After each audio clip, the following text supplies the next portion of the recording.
Abu Dhabi, the richest city on the planet. It wants to join the City Super League and is undertaking an incredible transformation. Building this extraordinary skyscraper, Aldar HQ. Nothing like it has ever been attempted. It'll be a race against the clock. Will this megastructure push even Abu Dhabi to the limit?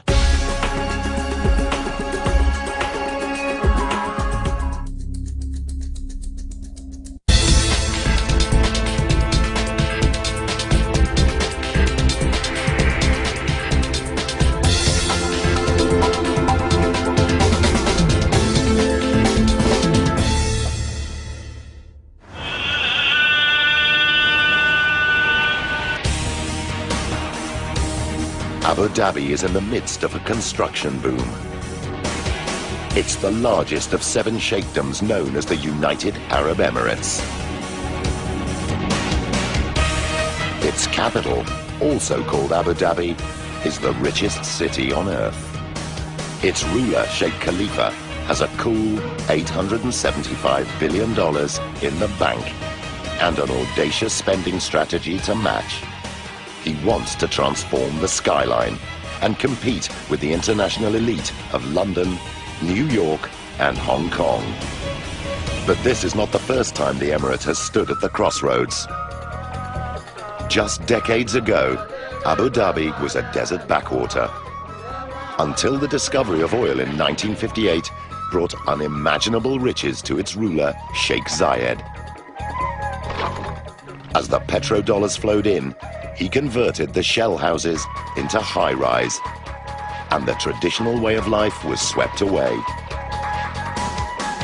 Today, Abu Dhabi is a thriving metropolis, sitting atop the world's 5th largest oil reserve. But black gold alone cannot put this city in the Super League.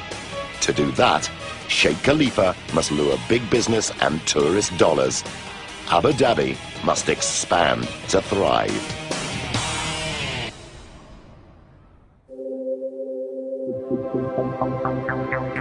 To put Abu Dhabi on the world map, fledgling property developers Aldar plan a whole new micro-city, Al Raha Beach.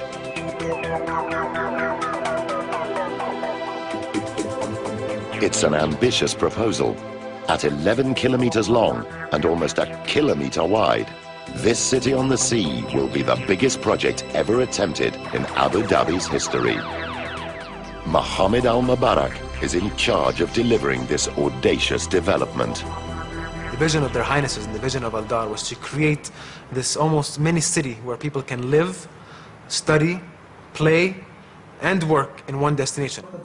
Al Mubarak must attract investors if Al Raha Beach is to succeed. So to launch the project, he commissions a signature skyscraper. Creating an iconic structure on Al Raha Beach was of vast importance on basically putting Al Raha Beach on the world map. Al Mubarak sets Lebanese architect Marwan Zareib the task of designing an icon, but raises the stakes even higher. The building will become Aldar's headquarters in the heart of their colossal development.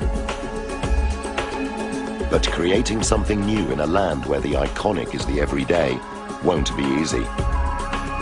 Neighboring Emirate Dubai has taken center stage with a number of headline-hitting projects. The world's tallest skyscraper, Burj Khalifa, the Palm, and the World, and the emblematic Burj Al Arab. To stand out from the crowd, Zareib knows he must redefine the extraordinary. Simple can be powerful sometimes, and especially in architecture. You can see it since the pyramids of Egypt. Most of the iconic buildings are very simple buildings. But it isn't until Zareib is relaxing on a plane that he has a brainwave. But I couldn't sleep, so it was a moment of relaxation, you know. And then the idea came simply. So I took a pen and I drew it on a sketchbook. The design is simple but daring. A round skyscraper taller than the Statue of Liberty, with a curved glass skin covering the area of 4 football fields. To be honest with you, the moment I imagined it, I knew it was a winning concept. I knew it was something different. In fact, the design is so unusual, Al-Mubarak initially doesn't know how to react. And when I first looked at the MZ design, I was a bit confused in the beginning, to be honest with you. I felt like I was looking at a comic. I felt that this was a flying saucer and basically it landed on Al-Rah beach. And I just kept on staring on it for like another 15 minutes. And after 15 minutes, I just fell in love with it. Zareb's design is inspired by nature. 2 giant circular curved walls of glass mirror an open clamshell. Architecture is nothing but imitation of nature. At the beginning, the idea was so geometrical, very pure. It's like a seashell. The seashell has deep meaning for Abu Dhabi with its seafaring heritage. But a circular design poses a problem. Just like a coin that stands on its edge, it risks being unstable. The circle must be balanced. So Zareb turns to some very old-school geometry. The real challenge of the facade, of the circular facade, was to find the 2 points where the building should pose on the ground. And for that, I had to go back to one of the oldest rules in architecture, proportion. When you have a circle, you can divide it into a pentagram.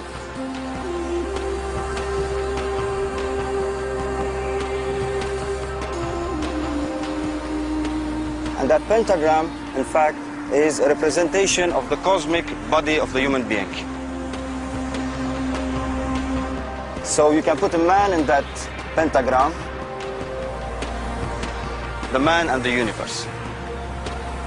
So the pentagram will define the 2 points of the circle where the facade will lay on the ground.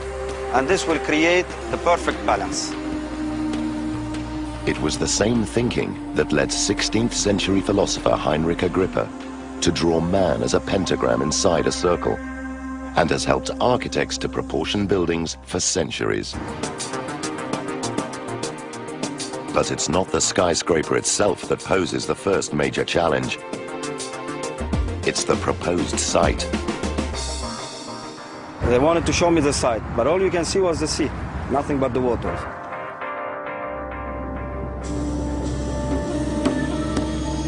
Unbelievably, the solid ground required for Aldar HQ does not yet exist. The desired location is 700 meters out in the Persian Gulf and 8 meters underwater. New land must be created. Over 3 million cubic meters of sand must be found. Surely a simple task with Abu Dhabi's endless desert dunes. But desert sands are too fine to build with. The land would just slide into the sea. Marine sand is needed. Its larger grains help it stick together, creating the perfect base to build on. Dredging sand from the seabed is one solution, but fortunately, the last sheikh has already done the job for them. Whilst cutting a shipping channel in the late 1970s, Sheikh Zayed created an island of discarded sand. Luckily for the engineers, it's just across the water, so they decide to move all 20 million cubic meters of it. A fleet of cutter dredgers eat their way into the island.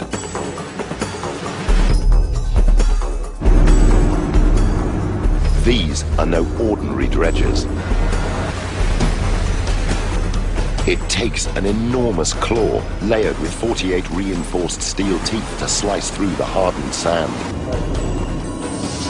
The sand is pumped through a floating pipe to the construction site. Here, excavators toil 24 hours a day to flatten the virgin ground.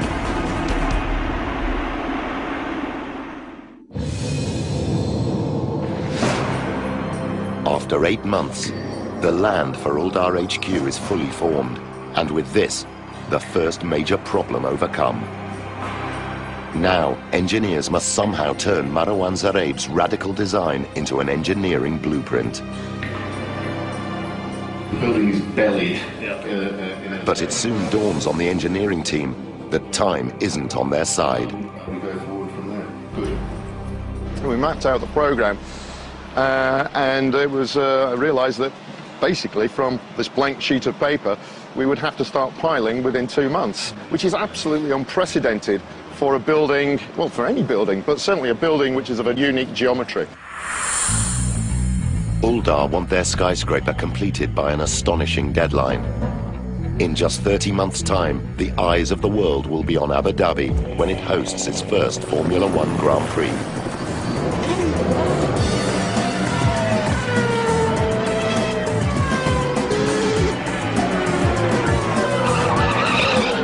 The racetrack will be on its own designated island, complete with hotels and theme parks. And Aldar are building the lot. The international press and tens of thousands of visitors will descend on the city. It's the ideal opportunity for Aldar to showcase their new HQ. But to stand any chance of meeting this target, the team will have to pull out all the stops.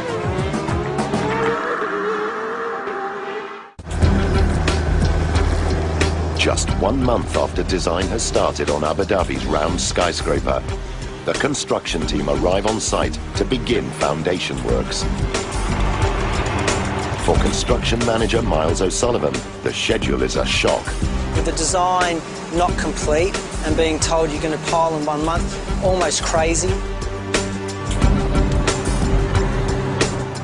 But it's not just the first deadline O'Sullivan has to worry about. Aldar HQ's round curved shape presents an enormous sail-like area when wind strikes. Wind tunnel tests must be done to prove the foundations can take the strain. But the results won't be back until work has already started. Abu Dhabi is regularly hit by high-pressure winds that sweep in from the Persian Gulf. But building Aldar HQ so close to the sea will put the foundations under another kind of pressure. Digging for Aldar HQ is very similar to digging here in the sand. What you get as you dig down is you'll get to see the groundwater starting to surge through the sand. And in fact, it's that groundwater that we see start coming through the sand here that's creating the pressure and obviously creating the issues for us when we do the construction.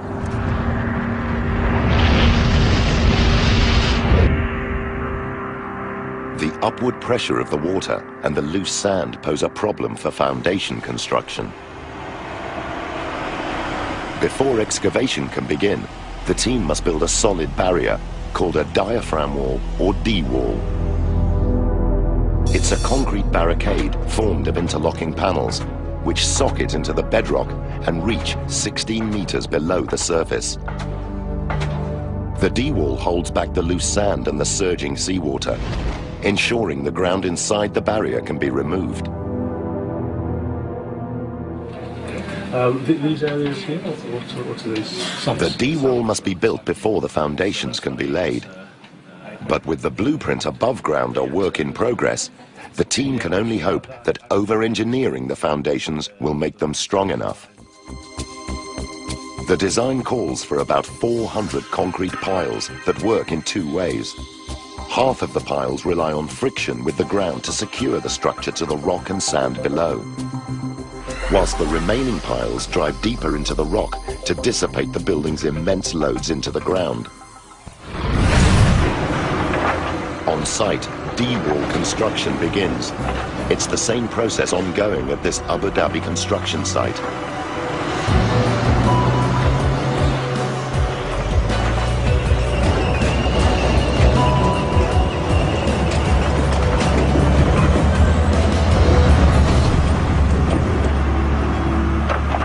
Until recently, Al Raha Beach was just a vision for Aldar's Mohammed Al Mubarak, but the dream is slowly emerging from the sea. Seeing that land come up, seeing the amount of basically work and the amount of basically staff we had on the ground to make sure that was going to be done, that was like watching Rome being built. The D-wall and concrete piles create a firm foundation upon which to build Aldar HQ. But the force of the sea pushing up through the sand still poses a threat to the skyscraper. A great way of demonstrating the problems we faced at Aldar HQ with the groundwater is in imagining that this bottle here is Aldar HQ. And as I push the bottle down, you see forces are exerted on my hand. And in fact, that's the groundwater trying to push the building out, trying to push Aldar HQ out of the building site. To keep the site dry during construction, water is sucked out of the sand and pumped out to sea. But that's only a short-term solution. To protect this skyscraper in the long term, the team need an extra defense. It's a giant slab of concrete called a raft. It creates a barrier against surging water, stops the piles from punching up through the building, and acts like a snowshoe to evenly distribute Aldar HQ's 59,000-ton weight into the ground. Raft construction for Aldar HQ is 12,000 cubic metres of concrete, which is a 30,000-ton structure. It's a huge element. With 2,000 truckloads of concrete to pour, it's a job that continues into the night.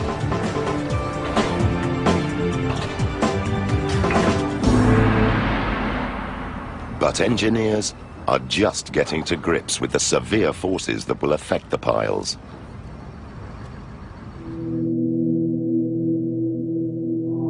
The unique shape of the skyscraper will capture wind like the sail of a yacht.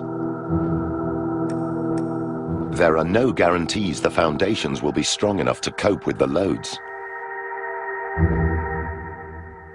The advanced construction works had to commence so quickly that we didn't have time to do the wind tunnel test.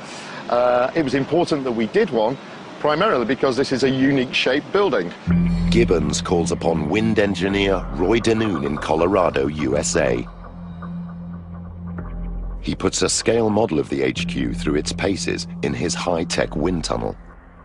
Right at the start, Craig Gibbons actually called me and said, "We've got something really unusual coming up. Can you take a look at it and give us your first best guess of what the wind loads might be? Give us some guidance on how to get to some loads for the foundations, because this is running on such a fast-track schedule." Knowing that Gibbons is already building the foundations, Danoon wastes no time in firing up the fans. If the tests reveal the wind loads are higher than predicted, the foundations already in the ground may have to be redesigned. To be putting in the foundations before we could finish the wind tunnel testing. That always gives us a little bit of cause for concern. Danoon is right to be worried. He knows how high-altitude wind impacts on very tall rectangular skyscrapers. But Aldar HQ's lower height means another type of wind is the threat. When we look at the really extreme wind speeds in the Middle East and in this region, we find that the highest, what we call gust wind speeds, the short events, are caused by thunderstorms.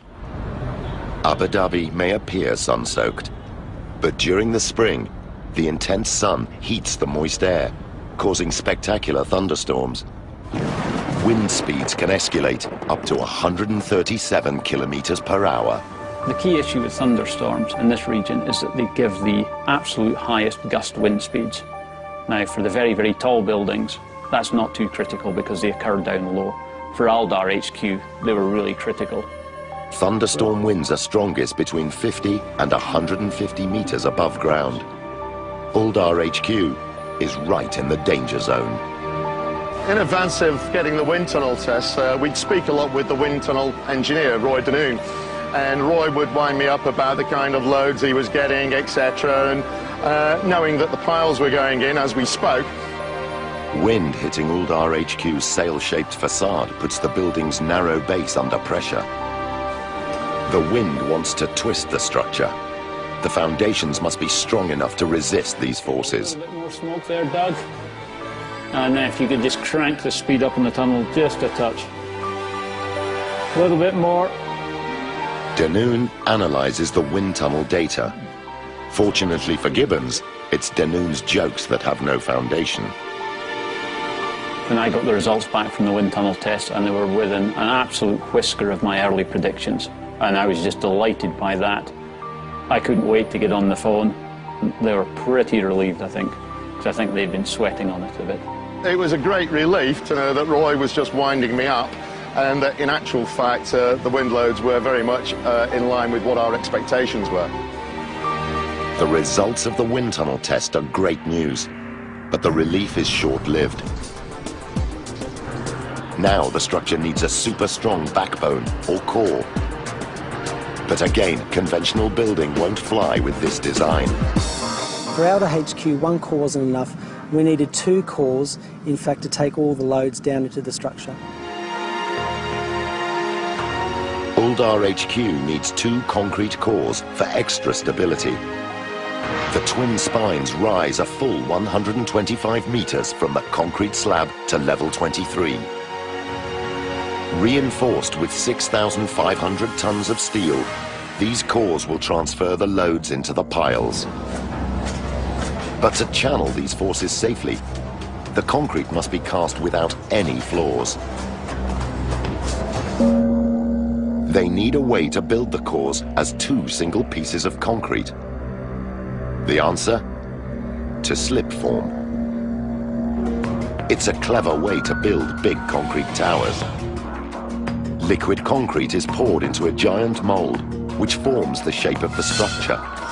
The mold slowly climbs up the core as it's cast, forming a single concrete tower without any joins.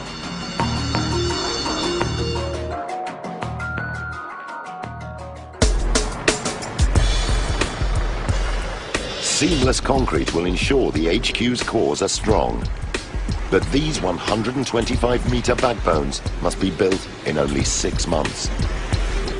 It's the same process ongoing at this Dubai construction site, led by the Aldar HQ team.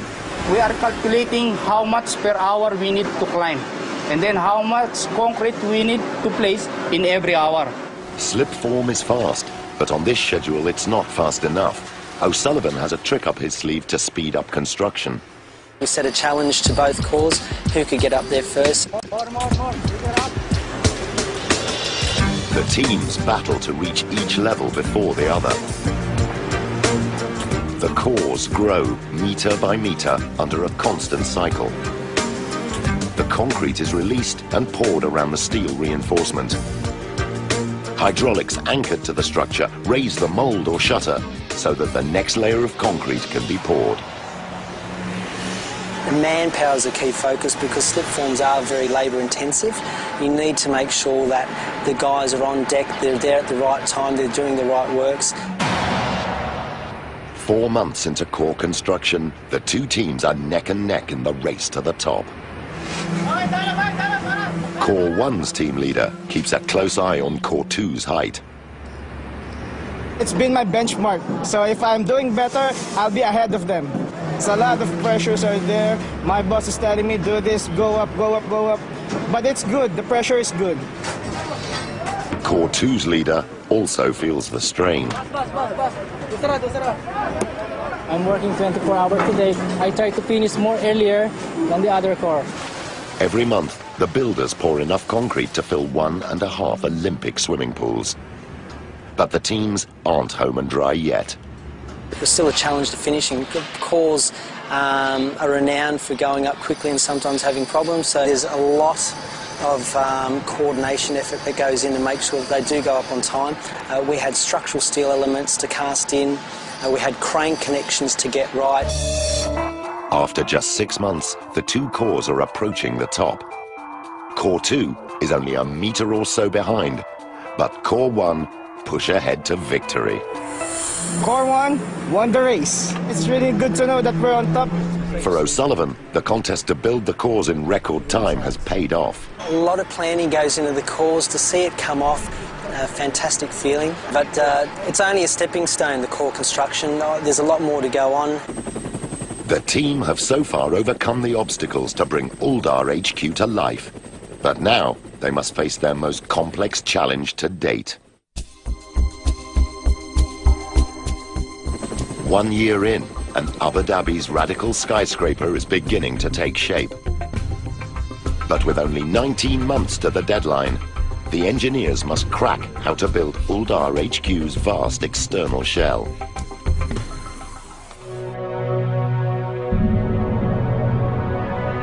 The design demands a heavyweight shell to support its wide girth and survive huge wind loads.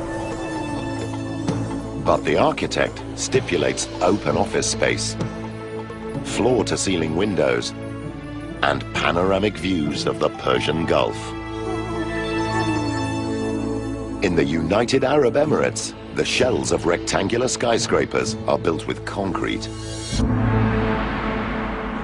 But the geometry of Aldar HQ's shell is so complex, it must be built with the precision of a Swiss watch to fit together. On this scale, achieving millimeter accuracy with concrete is practically impossible. We knew at the outset a wholly concrete building was never going to work in this instance. And Stuart, I understand that now we've been able to get a high degree of repetition through. And there we go. The engineers need another solution. The answer? A specialized steel exoskeleton called a diagrid. It's a muscular but slender steel frame that will form the HQ's unique shape and will channel forces through its high-strength beams and joints into the cores. Steel is very strong as a single element, but meshing them all together gives us this added strength and also allows us to make these rather unusual shapes. The very first sketch of the B&U, however, is the impact on the floor structure. So we could have 3 teams of guys working. The steel exoskeleton should make the architect's vision possible, but it'll be a first for the United Arab Emirates. Constructing a skyscraper like this will be a step into the unknown. The geometry of the building presented a significant challenge to us, but the other challenge was that a diagrid building, or buildings using this diagrid system, had never been built before in Abu Dhabi and the UAE. Let's have a look at it if you don't mind. It'll take expert steel fabricators to pull this job off. When we first seen the design, it was something that we knew we had to put our most experienced guys on it. The structure's very, very complex. The army of fabricators work in shifts around the clock to cut and weld 2,500 tons of steel. The factory is building a series of A-shaped steel sections, weighing up to 30 tons each. They will connect together to form the structure's signature curves. But if manufacturing these giant A-frames is not a big enough job, lifting them into position on site will be a major challenge.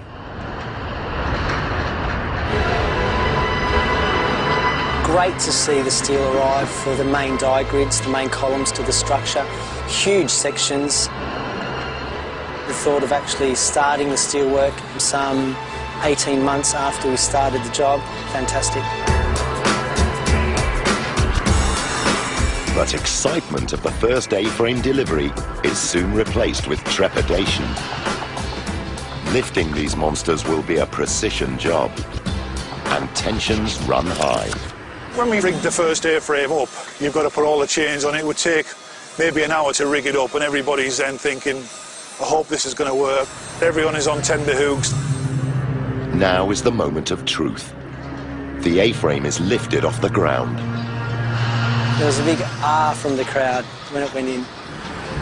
The first exoskeleton section is finally bolted to the base plate.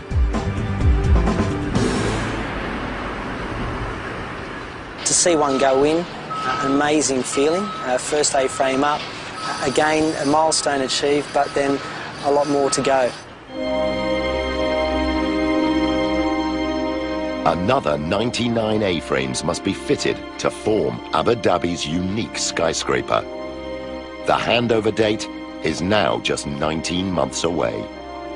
So the team must now focus on the HQ's interior. The structure needs an alarming number of restrooms, 85 in total.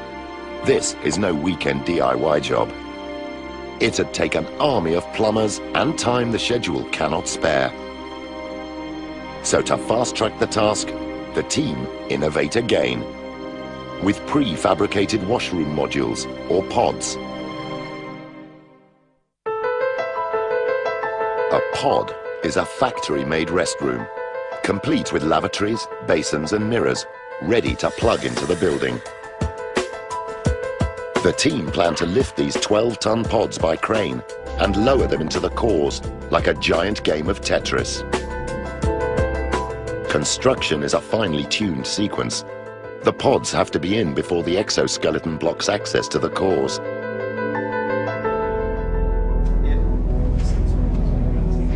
Aldar must approve the design fast, but there's a problem. We produced a lot of visuals and graphics which we had signed off. Then we actually built the pod. We went to look at it at the factory and a lot of people thought that's it. But Aldar unexpectedly rejects the pod design. It's just too ordinary for such a futuristic skyscraper. It will take months to remodel, and the exoskeleton can't wait. The whole plan could go down the pan. The only option is to leave out 2 roof sections and drop in the pods later, but this has its own dangers.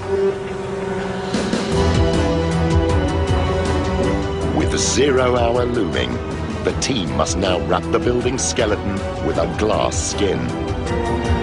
And no one has ever built a glass facade like it. The geometry of Aldar HQ is highly complex. 2 giant bowed facades cover an area the size of 52 basketball courts. A third narrow surface joins the round facades like a zipper, arcing an extreme 290 degrees from one side to the other. But curved glass like this doesn't exist. The engineers need another plan. The secret to covering a curved surface with flat glass is its shape. Square glass isn't an option. Squares can only bend in one direction at a time without distorting. Aldar HQ needs triangles. They can pivot on 3 axes and seamlessly join with their neighbors. To form these complex curves, it'll take 25,000 individual panes.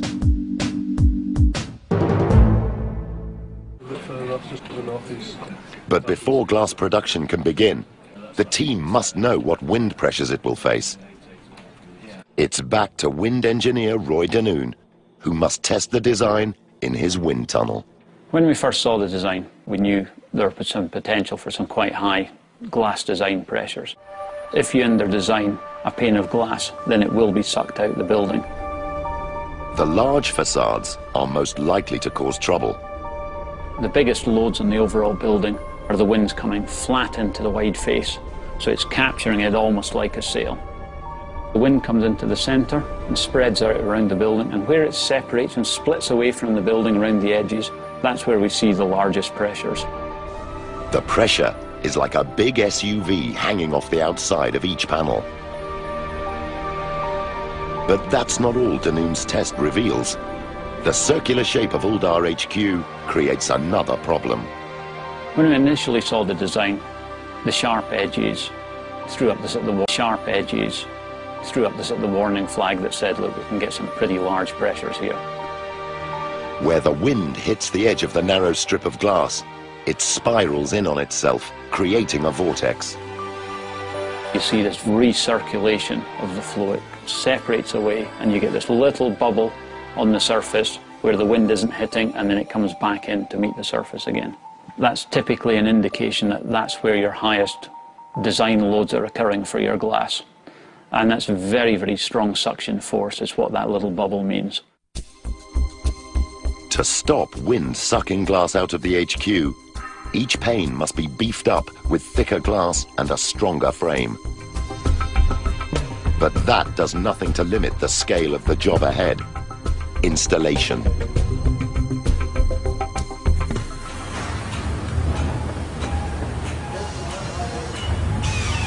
You talk about 25,000 pieces of glass to do that for the building in 10 months.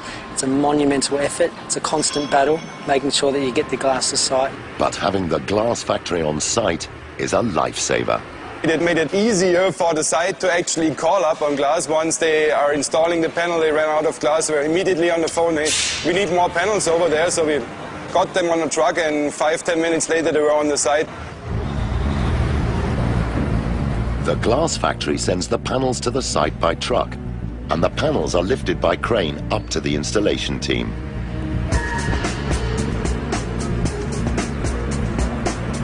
The constant pressure was the program.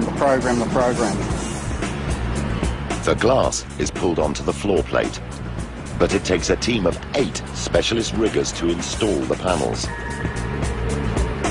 Probably the hardest thing was the sheer volume that had to be installed. Fixing glass on a curve at this height means the panels have to be swung out from a platform that hangs out of the building. It should be easy, but then this team have Abu Dhabi's wind to contend with. The wind here can just blow in from nowhere.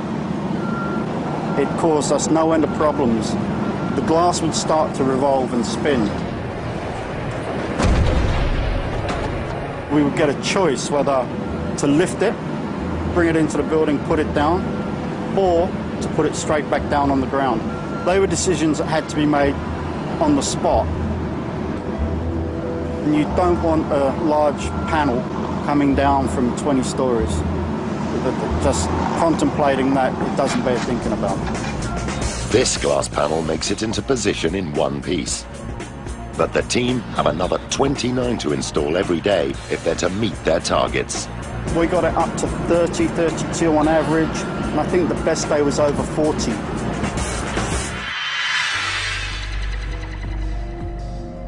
But as the line of glass fast approaches the top, the team must install the delayed washroom pods to close up the roof steel. Yeah, so if they did... You could do 15 metres. 15 metres in one day. So you're 120 metres. The new design is finally approved, and after 10 months, the 12-ton modules start to turn up on site.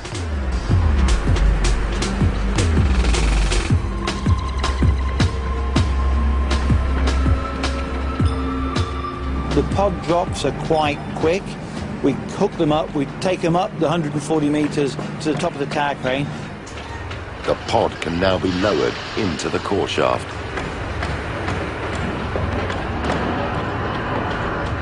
It's a tight fit with just 75 millimetres of clearance.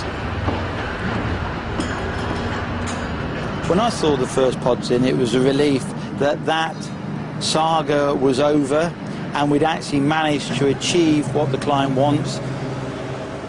The pods are on the move, but the long delay has serious consequences.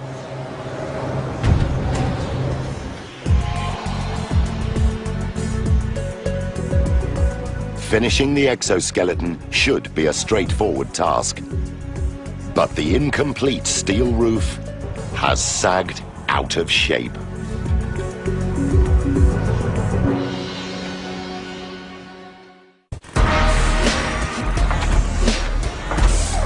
Eight months from the deadline, and the world's first spherical skyscraper is fast approaching completion.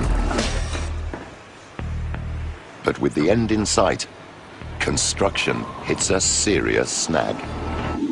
The delay in fitting the washrooms into the cores has forced the team to leave the roof arch open, causing the steel to slouch out of shape. The arch of the HQ's lightweight roof is the key to its strength. Its curves evenly distribute the forces down into the foundations. But if any elements of the arch are missing, the forces cannot flow away. The roof will sag under the weight. To discover how serious the slump is, the steel is surveyed. I made a phone call to our site supervisor, Bob, and asked the question of what the actual sag was recorded, expecting it to be around about 50, 60 mil. When we got the figures of 150 millimetres, I was a little bit shocked.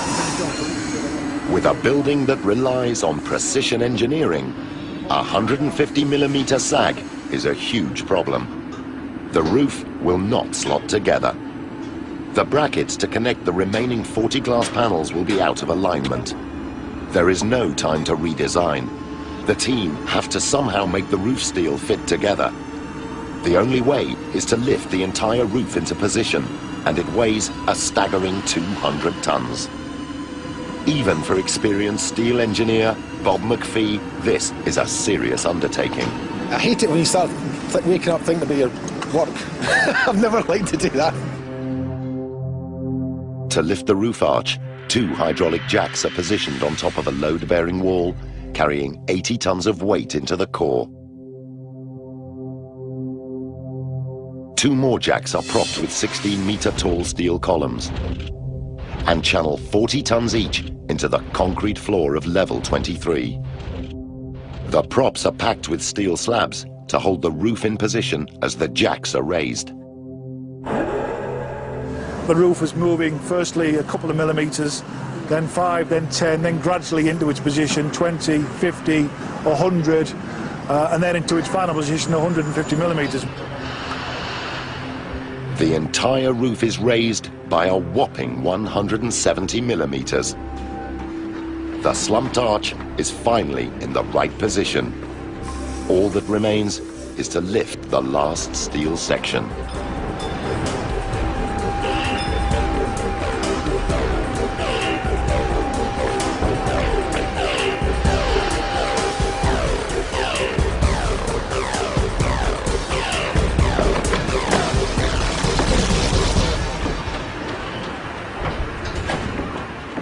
It's a tight fit. With a millimeter to spare, the roof is finally complete.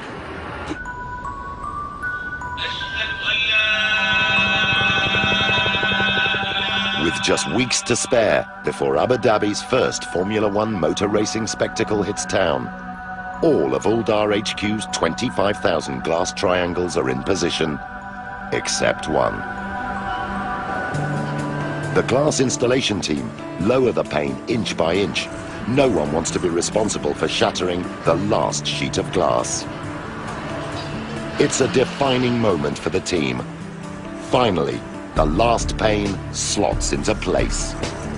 Ecstatic. Actually see the last bit of glass going. Amazing feeling. Hopefully the guys here feel the same way, and I'm just overjoyed. Against all the odds, and in just 30 months, the team have fulfilled their brief.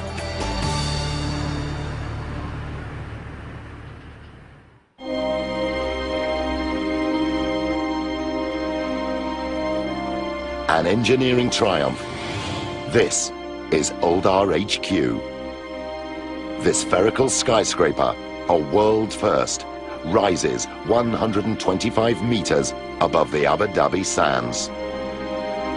All 3,000 glass panels mirror the surrounding landscape, reflecting the blue skies and the rolling sea of the Persian Gulf. Amazing structure.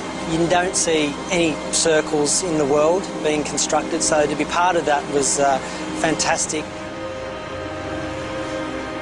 Mindful of all the issues and challenges and highs and lows in between adds to that feeling of triumph.